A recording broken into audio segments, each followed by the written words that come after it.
And that's the thing. I was in a conversation with a bunch of folks, a bunch of black finance folks from FinCon. Shout to FinCon. FinCon is coming up in October, so I'll be in New Orleans. I'll be in New Orleans for FinCon.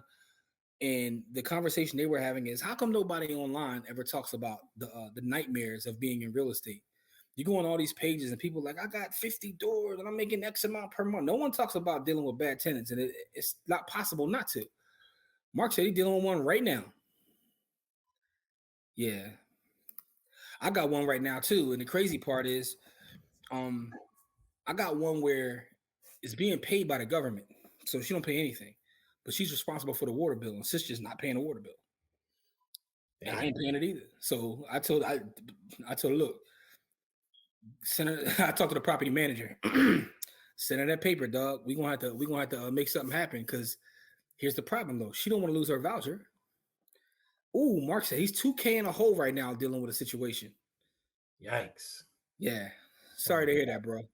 Would you consider doing a tax deed lien class? How would you compare flipping deeds versus liens versus REITs? There's a perception that the interest on the deed liens is easy interest or easy entry to ownership.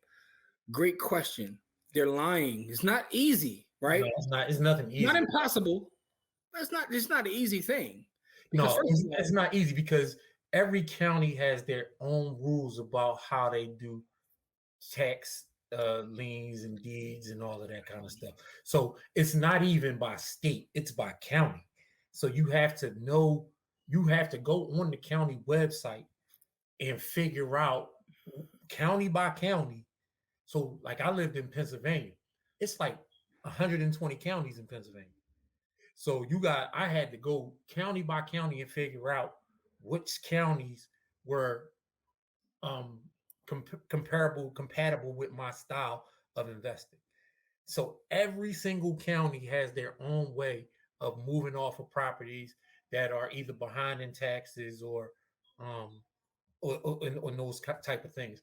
Like for example, my dad, lives just outside Birmingham, and he was grabbing up these tax lien properties, but they have a rule there in the county that he was buying with that you got to get a person 3 years to come back and get the property.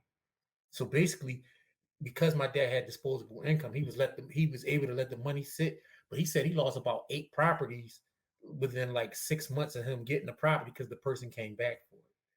So it all depends on what county you living in and all of that kind of stuff. It's county by county. I can give a class, but no class is going to be able to cover that amount of, county so, by. So you could talk about general information, but specifics is difficult because you go state, and then every state got multiple counties. So then it gets real estate is very localized, right? Yeah, that's why sometimes I look at like national data. I will look at national data to see what the national data looks like. But then if you start to drill down and look at data from specific counties and even specific states and regions, it tells like completely different stories. But great questions though, Jamil. Definitely appreciate your comments.